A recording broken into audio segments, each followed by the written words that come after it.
So in keeping with new ways of working in light of the COVID-19 pandemic, I'd like to introduce and welcome to interview on Euronews architect Mr. Santiago Calatrava. Thank you so much for speaking to us today in these very unusual circumstances. Can you begin by telling me why you first got into a career in architecture? After my college, I wanted to go into an art school. And it was a visit to Notre Dame. I remember it was around 11 o'clock and the light was entering from one of the rose windows. In Paris, you see, full of color, full of light. And I opened my eyes to the fact that architecture is also an art. Indeed, I study always architecture, looking at it as it was an art. I study also civil engineering because I wanted to know more about the material, the materiality of architecture, about the laws of construction, about the rules of static and all the mathematical aspects you see of the construction in itself and as a process and also as a result. But finally, it was the idea that architecture is an art who moved me from the day one. Your style has been described as neo-futurism. How would you describe it? The reality, I do not know if I have a style, but if I have one, it is the style of my time. Of course, always thinking forward, always thinking how things can be done better, how our life can improve, how our buildings can be more daring or more beautiful or more adequate for people. And this eventually project them into the future, because I believe the future will be at least, or I hope it will be as good as our actual time. You were born in Valencia in Spain. How does your home city and how has your home city influenced your style over the years? It was a good place to grow because at the one side, it was confronted, it was facing the Mediterranean.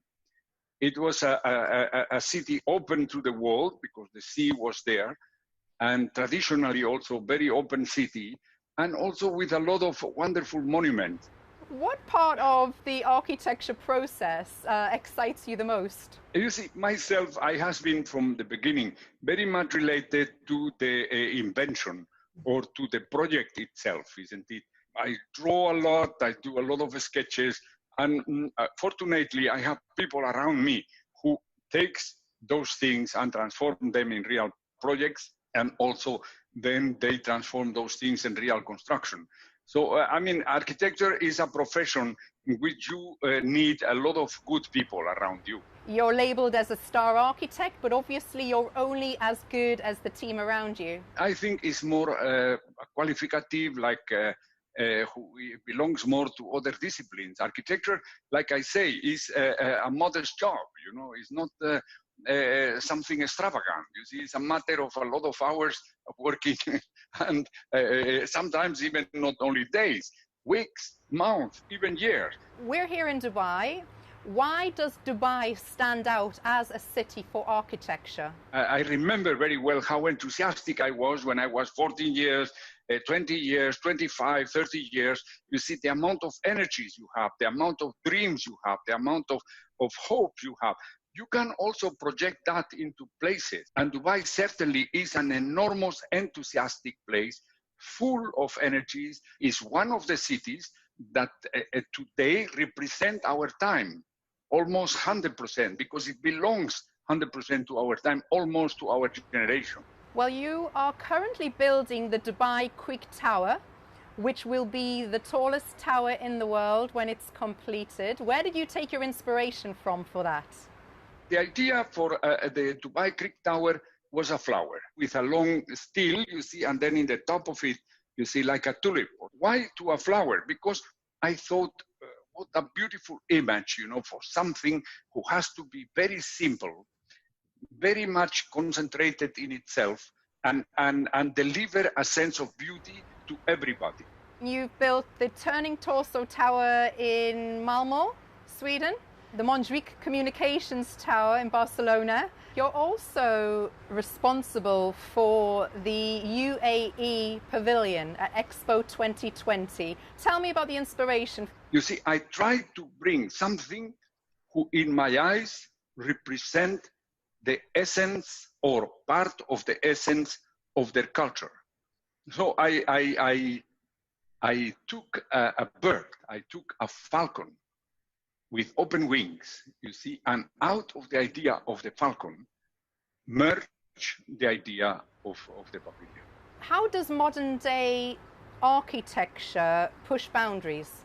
Today, materials like, for example, carbon fiber can change the way of the conception of architecture and can deliver new shapes and can push ahead the boundaries and the limits. Other things who push the boundaries are, for example, new technologies related to energy. Our understanding of energy today is very different from the understanding of energy 30 years ago.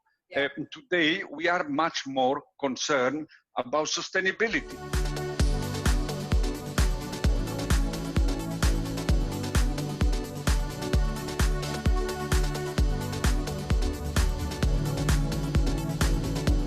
Your Museum of Tomorrow in Rio has been described as one of the best examples of sustainable architecture. Why is sustainable architecture important? We have to take care of the earth because it's the only thing we have, isn't it? It's also, we have to try to deliver this earth at least as good as we receive it to the next generation. What does the future hold for you?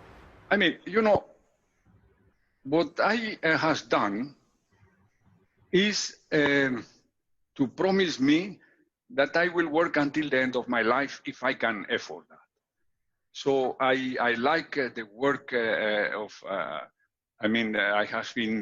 am doing, and it delivers me a lot of satisfaction. It holds me also enthusiastic and hopeful and all of that.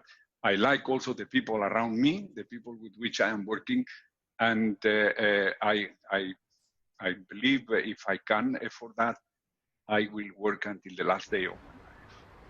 Santiago Calatrava, thank you so much for taking time out at your home to talk to us at Euronews. Thank you so much.